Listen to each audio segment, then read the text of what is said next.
जय हिंद दोस्तों। सुभाषपा प्रमुख ओपी राजभर का योगी कैबिनेट में मंत्री बनना तय हो गया है। बुधवार को दिल्ली पहुंचे सीएम योगी ने गृह मंत्री अमित शाह और बीजेपी प्रमुख जेपी नड्डा के साथ बैठक की। बैठक में मंत्रिमंडल विस्तार को लेकर हरी झंडी दे दी गई है। कहा जा रहा है कि दिवाली से पहले ही कैबिनेट का विस्तार होगा और ओपी राजभर के अलावा 2-3 अन्य लोगों को भी मंत्री बनाया जाएगा। हालांकि दारा सिंह चौहान पर कोई फैसला नहीं हो सका है। सूत्रों का मानना है कि जिन लोगों ने मंत्री बनाया जाना है उनमें से दारा सिंह चौहान का नाम नहीं है। दिल्ली में भाजपा के केंद्रीय विस्तार कार्यालय में सीएम योगी की गृह मंत्री अमित शाह और भाजपा अध्यक्ष जेपी नड्डा के साथ करीब आधे घंटे तक बैठक हुई। बैठक में योगी मंत्रिमंडल के विस्तार के साथ ही लोकसभा चुनाव की तैयारियों पर भी चर्चा हुई। यूपी में प्रभारी को लेकर भी बात हुई। कहा जा रहा है कि नवंबर में लास्ट तक यूपी में प्रभारी नियुक्ति हो जाएगी। इसके साथ ही 4 या 5 सह प्रभारी भी बनाए जाएंगे।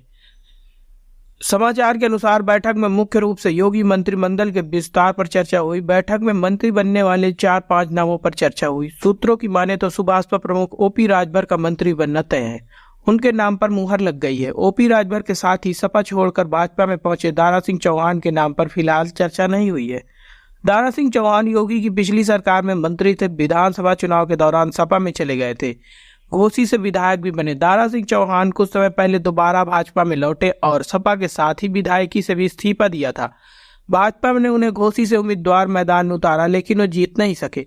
तभी से उनके मंत्री बनने पर संदेह जताया जा रहा है। आज की बैठक में तय हो गया कि जल्द ही यूपी में योगी सरकार का विस्तार हो सकता है। कहा जा रहा है कि दिवाली से पहले ही कैबिनेट का विस्तार होगा।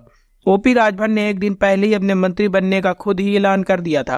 कहा था कि 7 नवंबर से पहले ही तारीख का भी ऐलान हो जाएगा। अब दिल्ली में बैठक के बाद आ रही खबरें राजभर की बातों पर मुहर लगा रही है। हालांकि राजभर ने दारा सिंह चौहान के भी मंत्री बनने का दावा किया था। ओपी राजभर ने 2017 का विधानसभा चुनाव भाजपा के साथ मिलकर लड़ा था। योगी के मुख्यमंत्री बनने पर राजभर को कैबिनेट बनाया गया था, लेकिन सीएम योगी से ही तकरार के बाद राजभर को मंत्री पद से बर्खास्त कर दिया गया था। इसके बाद राजभर ने सपा के साथ गठबंधन कर लिया और 2022 का चुनाव सपा के साथ मिलकर लड़ा। चुनाव के बाद सपा प्रमुख अखिलेश यादव पर ही कई तरह के आरोप लगाए और दोबारा भाजपा के साथ गठबंधन करते हुए एनडीए में शामिल हो गए थे। उनके एनडीए में शामिल होने के साथ ही मंत्री बनने की अटकलें शुरू हो गई थी। इसी बीच दारा सिंह चौहान ने इस्तीफा दिया और घोसी से चुनाव का ऐलान होने से मंत्रिमंडल विस्तार टल गया था। कहा गया कि घोसी में भाजपा की जीत के बाद राजभर और चौहान दोनों नेताओं को मंत्री बनाया जाएगा, लेकिन घोसी में दारा सिंह चौहान के हारते ही मंत्री बनने की उम्मीदों पर पानी फिर गया था। मंत्रिमंडल का विस्तार भी तभी से टलता हुआ चला आ रहा है।